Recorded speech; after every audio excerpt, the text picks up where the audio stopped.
Yes, he's absolutely right. We are here. It is the SHOPO Hour. Just getting underway. 7:09 in the morning. Featuring the fellas from SHOPO. And that includes Brother Nick, Brother Steve, and Brother Mark Critchell, retired major with Honolulu Police Department. And Brother Nick, good morning to you. Morning, sir. Thanks again for having us back. It is a delight to see you. Brother Steve. Rick. Don't get him started. No. Good morning, boys. Rick, always happy and grateful to be here with you and your listeners. And welcome back. Thank you. Missed you last week. Thank you. Brother Mark, good morning. Good morning, guys. Happy Monday. Well, we'll see how happy we'll be after this conversation today. No, I'm just kidding. Let me toss it over to you, fellas. Highlights over the weekend. Anything stand out for you professionally, personally, socially? Hey, one good thing. Yeah. Officer Felix Gazman, he is home. Thank you for that update. Out of the hospital. So Excellent. good for him. Excellent. Excellent. So, can I piggyback off Sure. that? We love that Felix is back home. If you guys are interested in buying some merchandise related to SHOPO, SHOPO is doing a collab with Hawaii's Finest. We're doing specifically for Police Week. If you'd like to come to our website at shopohawaii.org or go to Hawaii's Finest, we're doing a collab special where it's pre-orders for the next till May 1st, where you guys can buy merchandise that's going to have not only the SHOPO logo, but the Hawaii's Finest logo. It's a collab with the great people over there, and we're excited to put it together. Please come check it out and make a purchase. Police Week is when? The last week of May. Yeah. Last week of May. Yeah, Okay. and then Rick, the proceeds that we get from those sales is going to go in our benevolent fund, which is going to help officers in all the counties throughout the state. Did you, were you in my home office this morning at about 4 o'clock this morning when I wrote down a couple of things today, and SHOPO Benevolence Fund was one of my entrees. I'm glad you mentioned that. We'll talk more about it a little bit later on. Sure. But thank you for that. Brother Nick, thoughts? Well, the world got through another weekend, so here we are on a Monday. And just a correction, I'm sorry. Police Week starts on May 14th this year, so the third week of the month, not the fourth. But here we are again, ready to go. All right. Sounds good. Thank you very much indeed.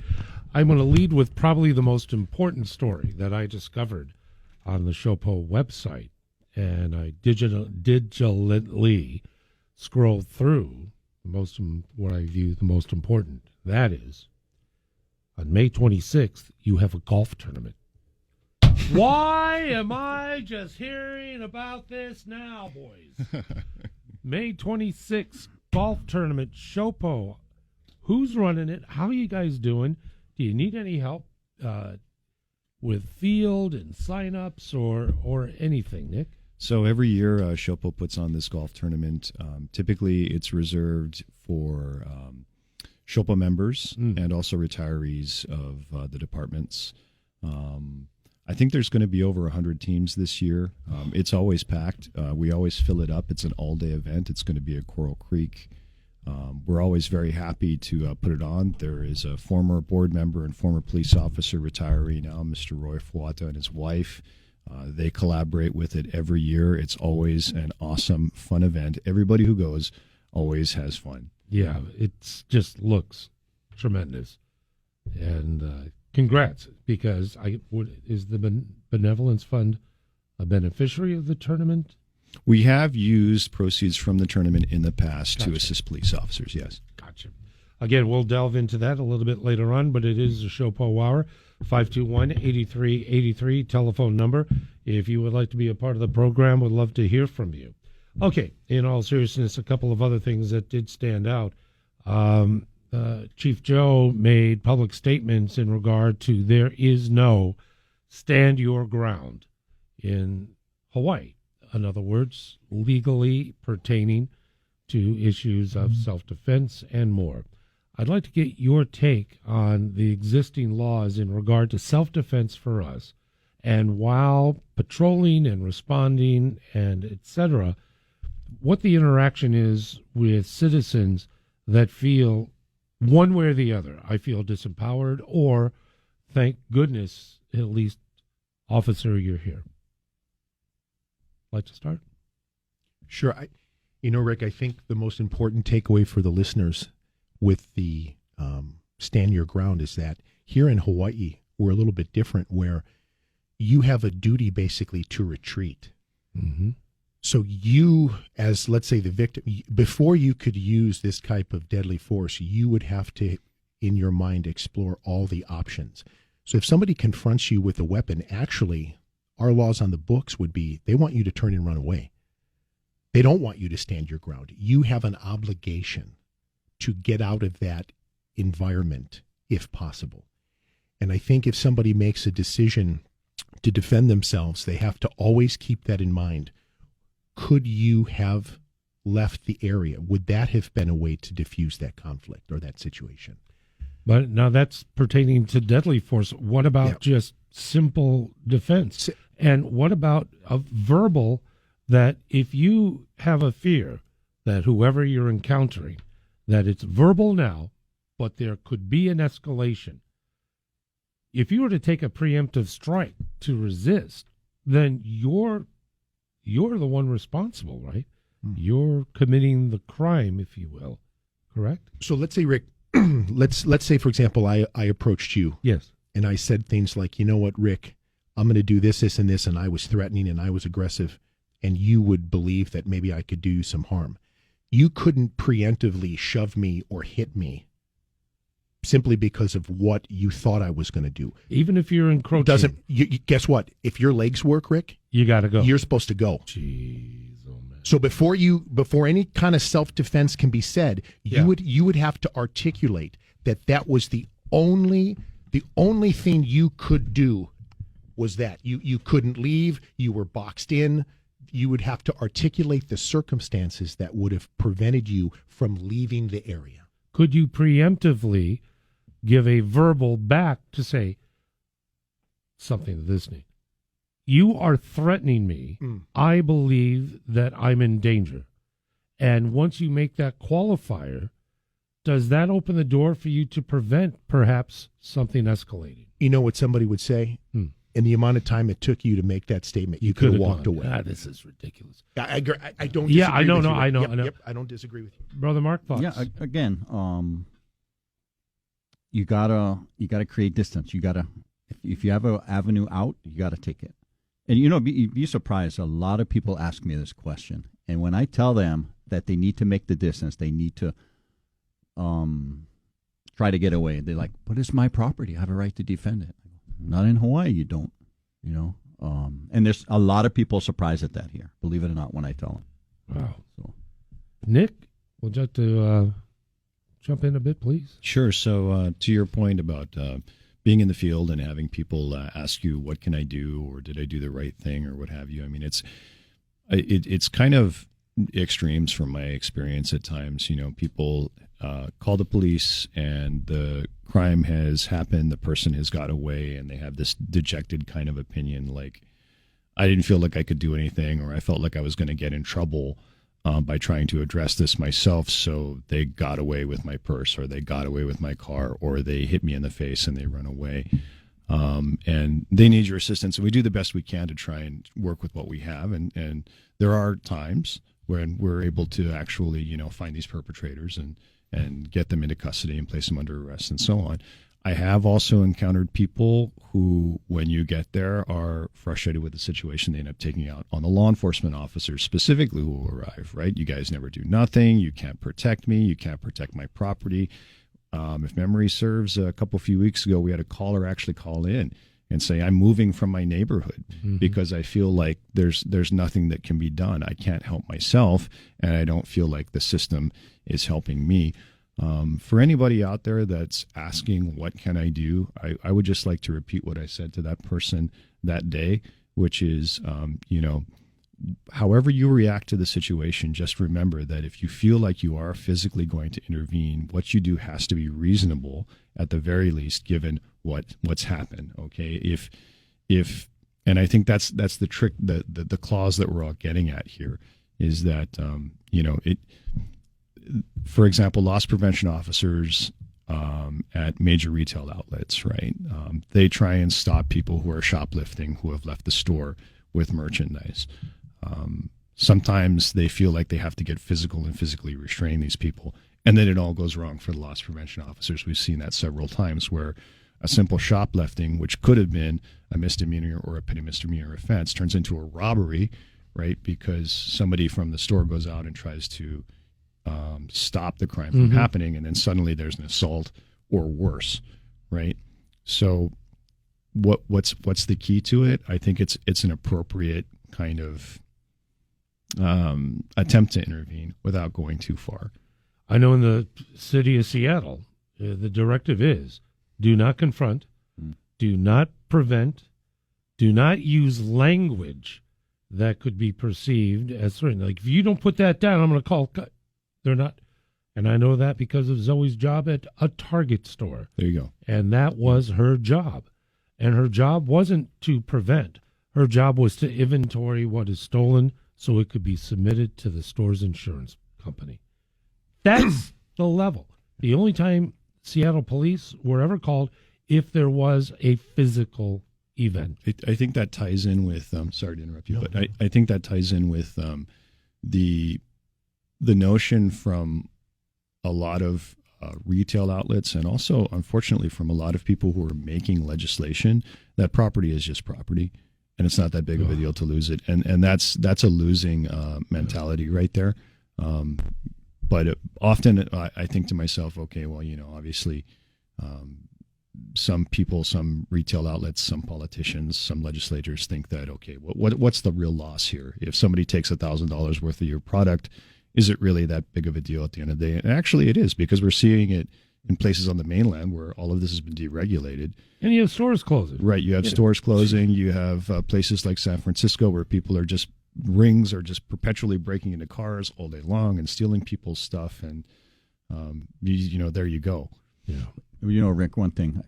From the day one I came into the department till I left, I've seen judges and prosecutors. It's just a property crime. It's just a property crime. And these guys are going. Why are we probably top 5 or top 10 in the nation of property crime? There's a reason for that, because there's no consequences for their actions. Well, we should invite those criminals to invite them over to the prosecutors. Final thought? Real quick, with the stand your ground, that really has to do a lot with your home, your dwelling, or your business. And then I know we kind of dovetailed into something that could happen on the street. Let me be real clear. You have a duty to retreat and to try to get out of the situation, but things are different if somebody goes hands-on with you, Rick. If you are walking down the street and somebody comes up and they verbally talk to you, you can get out of that. If somebody tries to go hands-on with you, you have that changes the game 1,000%. You would have every right then to physically use whatever force you needed to get out of that person's space, as long as you used force and then attempted to leave. I want to make that clear again. You don't just have to take somebody hitting you. Does that make sense?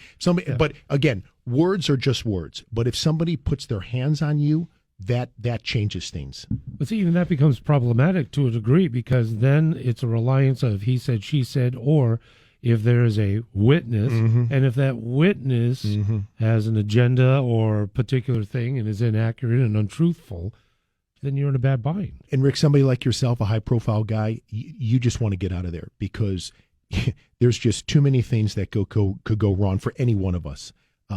Like you said, somebody's version, this, that. The best way to do it is no physical confrontation. You get out of there, and that's the end of that. What if you are threatened and you reveal a weapon? For instance, a non-lethal firearm that is legal to possess, carry, etc. If you just present it, show it. If you have it in your hand but don't point it, what's the legal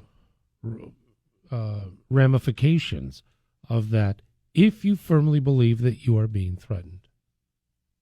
So the first thing I'm thinking of is with officers in the department, if we brandish our firearm, that's considered a use of force, and we have to document that. So if a citizen were to do, okay. So I would say to some of our concealed carry people out there that are kind of navigating this, you do not want to do that.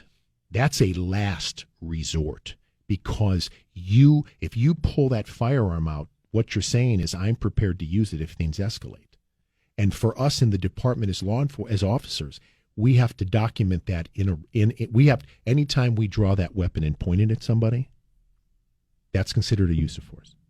If I had a sidearm holster, if I just literally pulled my shirt aside and showed that I possess one, but I don't touch, I don't point or anything. Is that am I coming at you with a knife, or am I just saying I'm going to kick you? Like, am I verbally talking to you? I'm going to kick you. Hey, you and your kid, I'm going to take you out. Or something like that. Don't even do that. Nope. Don't even show it. Get out of there. Gotcha. Yep. 7:24 in the morning. Well, that was a quick half hour. It is the SHOPO hour, and your telephone calls. Would you like to come on board? Feel free to do so. Short break. Well, maybe a little bit longer because two together, but we're going to get caught up at 7:25 in the morning. We are already at the bottom of the hour. It is 7:28 in the morning. My goodness gracious.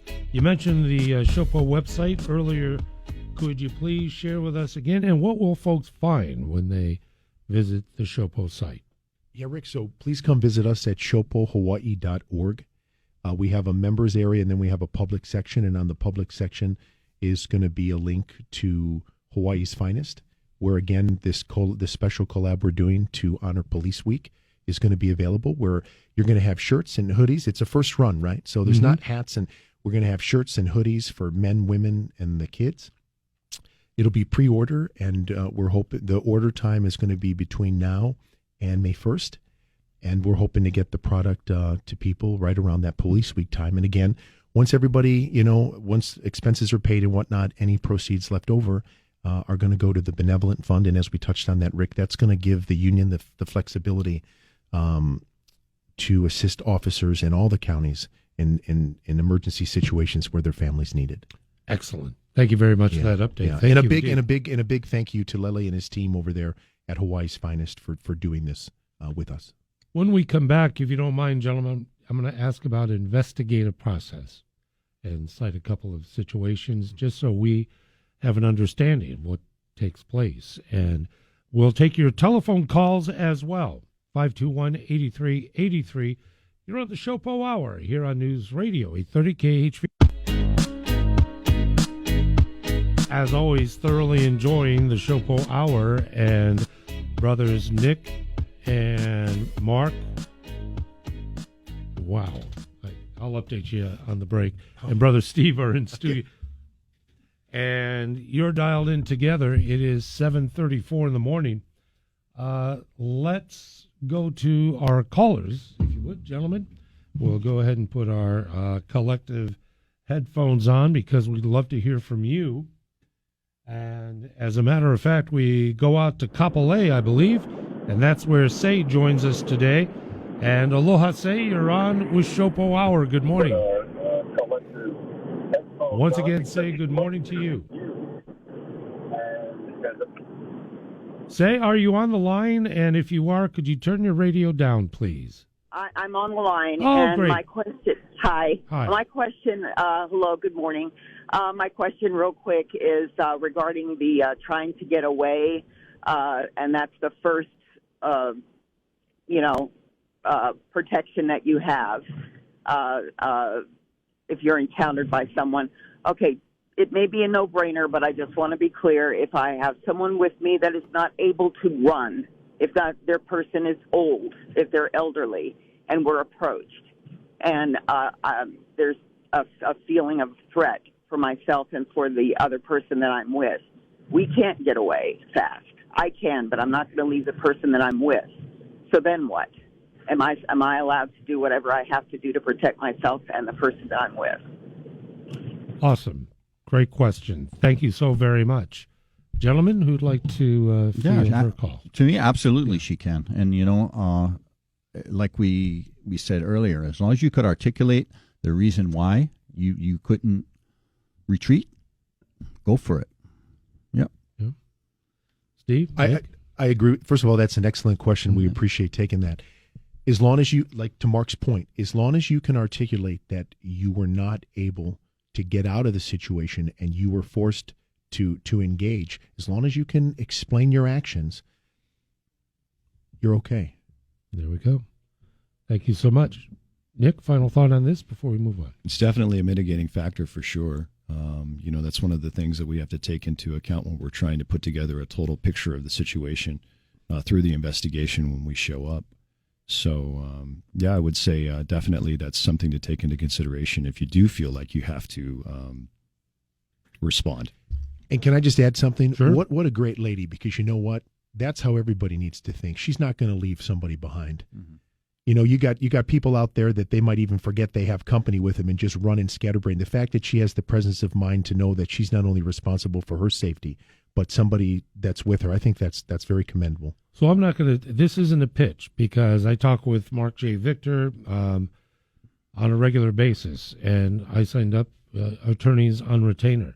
You never know when you're going to need a lawyer, because even in the description she shared, there's a opportunistic defense attorney, maybe a public defender, or somebody that will do anything that they can to negate, prove wrong, whatever it is. And you got to have some legal help. And so whatever you folks need to do, I hope you have an attorney that you can count on. In many cases, if not, if it's when. And you boys know one thing that I went through a couple of years, and it's you've got to have it. And thank you, for your call. Very, very helpful indeed. It is News Radio 830. KHVH. Let's head out to Kurt, who joins us out in Niu Valley today. And Kurt, thank you very much. You're on with Nick, Steve, and Mark. Good morning. Hey, good morning to all of you. My question is about the drafting or completion of your letter of agreement regarding the 12-hour shift. In the past, we've heard both from your group as well as the chief about the length of the officer's day for pre and post watch. So, what are there aspects of your letter of agreement that will preserve that officer's off-duty time and not, and preserve that rest and not have it infringed with more regular time or overtime or special duty, so that they're really at their peak during the 12-hour, that extended watch? All right. We appreciate the call very, very much. Gentlemen, who'd like to field this? Sure, I can field that. So, yes, there are certain stipulations that we did build into the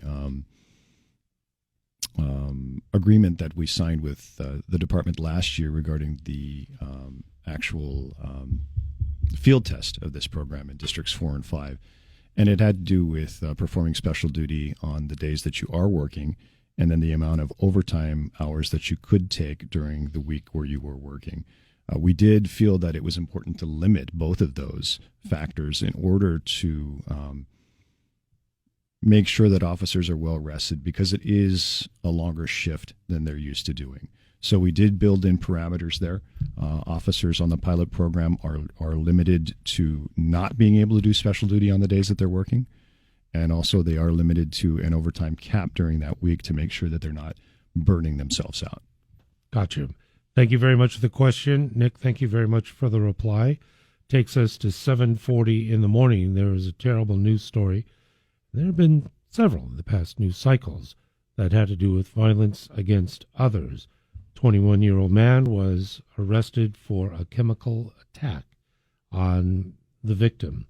And I know there's details and minutia about the story, but my question is this: the investigatory procedure. If you could take us through briefly, when an incident, you respond to a call in an incident of this nature is before us. Nobody's there, you have maybe witnesses, victim. What takes place during the investigation? Because within a short amount of time, this individual was apprehended and is now charged. And whether it's this one, the Maili story, whichever, can you help us understand how the investigation works? Brother Mark? Brother Steve? Yeah, so initially, Rick, when let's say a call like that comes in, the patrol division of the department is going to come and show up. The officers are going to respond, and those patrol officers, when they first get there, they have the overwhelming responsibility of starting the investigation. And that's everything from identifying who the victim is, who the complainant is, witnesses. They're going to be getting statements. They're going to be taking photos. They're going to be looking for video. They're going to be securing the scene and making sure it's safe, obviously, before they start this. And then, depending on the type of case, there may be a patrol supervisor like a sergeant coming to the scene. And then they're going to put all the pieces together, and they're going to make a classification as to what type of criminal event may have happened. Once that classification is made, they're going to make sure that the complainant or victim is willing to prosecute what happened to them. Mm-hmm. So the patrol officers, the ones you see driving around in the cars, they respond. They are basically the front line of our agency as far as getting a criminal investigated started. Depending on the seriousness of the event, the patrol sergeant is going to come, perhaps maybe even the patrol lieutenant, just to kind of keep an eye on some things. And then they are going to make appropriate notifications. If there is a suspect in custody and it is a felony, then the sergeant at the scene is going to make notification to the CID lieutenant, and then detectives will take over. Okay, I'm trying to be as kind of methodical as I possibly can. Right. So patrol comes, they're going to make sure the scene is safe. They're going to get witnesses. They're going to get statements. They're going to kick off the initial investigation. But in the case of the acid attack, the chemical attack, obviously, not only are cops going to make sure the scene is safe, but we need to make sure we get aid to the victim. That we're calling for a 1010. We're giving an update as what's happening, because obviously we want to make sure that in addition to the investigation, everybody's safe and is everybody going to be taken care of. If it's a felony case, then the detectives and CID are going to take over, depending on what specialty it is. Mark, you want to chime in? Yeah. So, Steve alluded to, right? Thanks. The patrol officers that are frontline out there, right? Upon their response, they need to make the scene safe. We cannot do our job unless the scene is safe, right? Once the scene is safe, then we protect whatever life there is, right? If there's any EMS needs to be called, if the person is injured, we take care of that. After that, lock down that scene, preserve evidence, right? And it has to be in that order. You can't preserve evidence if the scene is not safe, right? And then, like Steve alluded to, depending on what the severity of the crime, this case a felony, the proper division would be called as far as the detail from CID would be called in. If I'm not mistaken, would they classify it attempted murder? I believe it was. Yeah. Yeah. So I don't know if homicide came out or the regular zone detectives came out, but let me tell you, our CID, our detectives, probably some of the best in the nation. We have really, really good investigators. And I don't want to get into too much detail of how they investigate, because there's a lot behind the scenes that they do that, honestly, we don't really want a lot of people to know, because, And I know sometimes, Rick, the public says, why are all these policemen at the scene? Why do I see all these police cars and all these officers? You need that manpower in certain criminal cases to get the job done. Whether that's traffic control, so the office, again, it's up to the scene supervisors to determine how many police personnel are there, but depending on the severity of the criminal case or what we happen to be investigating, that's going to dictate how much police personnel are going to be needed, and if we're going to have to shut down roads or we're going to have to, make areas safe. Thank you very much for that. Already takes us to our final break of the morning, and it's very advantageous to have our friends in studio to help us understand more of exactly how our officers are prepared to protect and defend. We are back in a moment.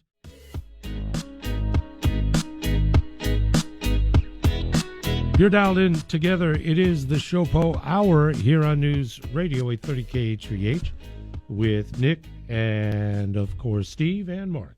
If you'd like to join us, a few minutes remaining. Gentlemen, I'd like to bring up something that came up on the program on Friday. It was the Heart Hour. And we were having conversation about the Dillingham project and the progression and the impacts to residents, businesses, and more. One thing that was revealed was there is an appropriation via HART through NAN Inc., the contractor, of a $40 million appropriation dedicated to police services.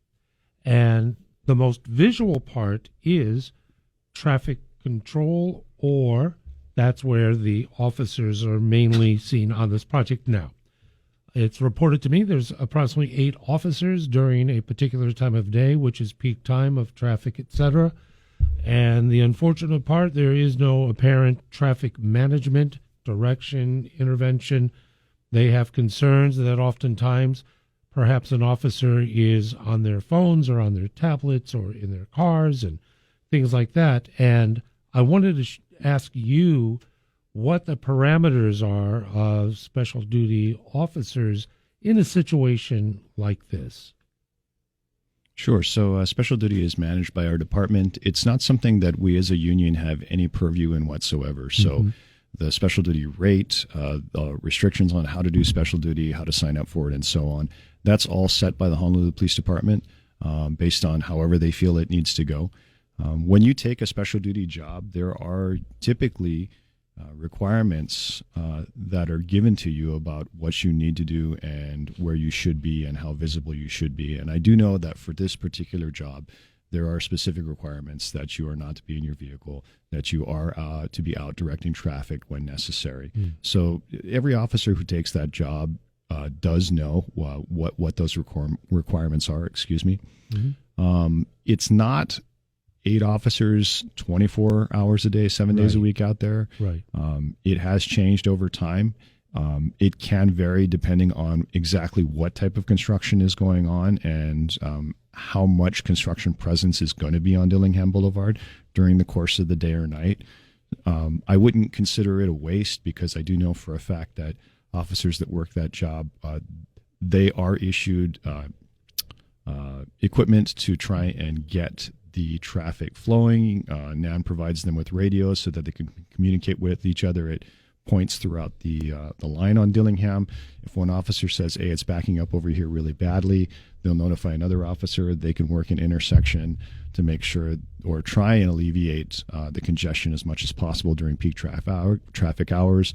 If emergency services like an ambulance, fire department, police department needs to get through and the traffic is jammed, we'll figure out a way to break that traffic, run an intersection, make a quick detour or something to get people through.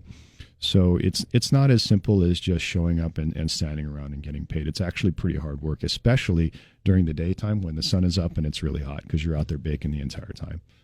Understand. So, Rick, because it's a city and county roadway, the authority figures out there are going to be the police officers that are manned at those intersections. And why the NAN Inc. Boys and girls are doing their thing and they're building the rail, technically it's the officers with the Honolulu Police Department that took the job through the special duty section, as Nick said, and that's all run by basically NAN Inc.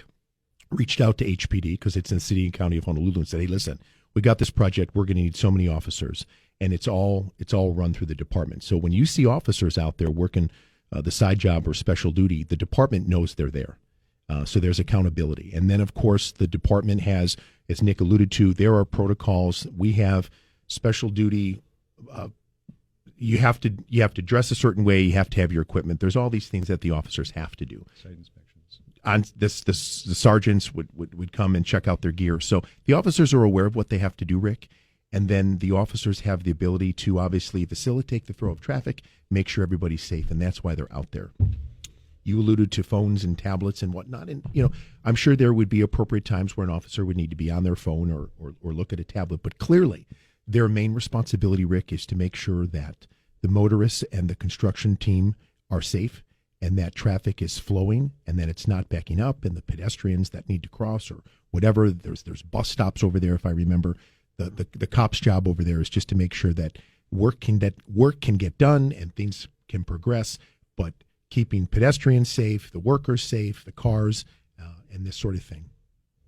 Does that kind of navigate it a little bit? I think in an ideal scenario, it does. Okay. However, having been treated to videos and photos and all of that, the concerns of residents and businesses, is that there could be more. And I understand totally about the safety aspects. Sure. I think primarily it's mobility.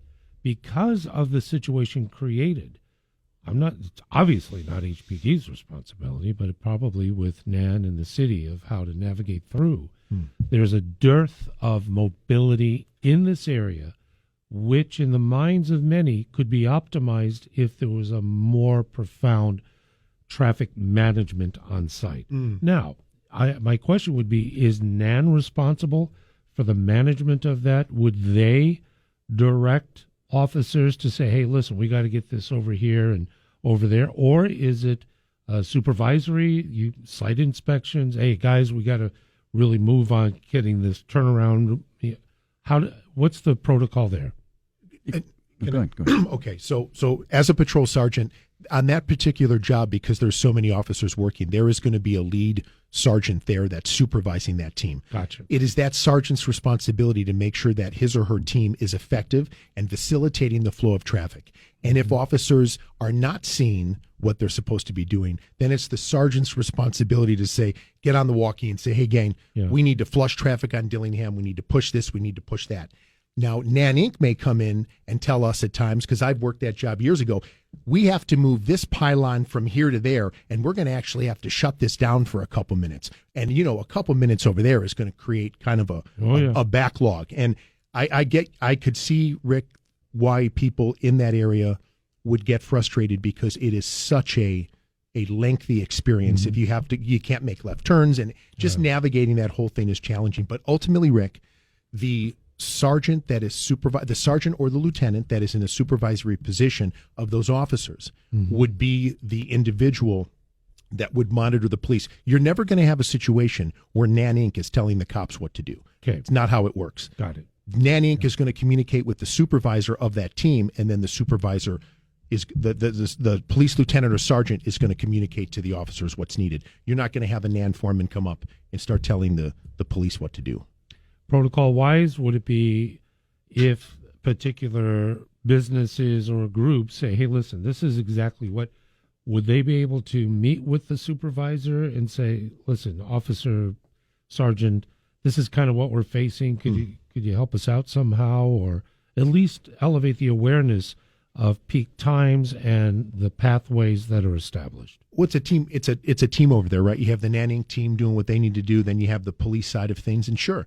The public should know that when you see that many officers working, there is going to be someone in HPD leadership, a sergeant or lieutenant, that is supervising those individuals. And if the public had some questions, they could certainly get those answered. Don't stop right there on the road, but you could pull off to the side. And, whenever an officer is requested to see a supervisor, that's a possibility. Could I ask that officers would help to stop the rail project? Is that an appropriate question? No. Nick, you're saying no, probably not. No. Thank you for addressing that, because it's becoming such a profound. And last part, this isn't new news. We've experienced this in Waipahu in previous iterations, out Aiea Pearl Ridge side, and et cetera. We're just hopeful that we can make sure that the impact, which is going to be for years, is as amenable to all as possible. Just to I find that segment, Rick, that you do with the Hartford, I find that pretty informative.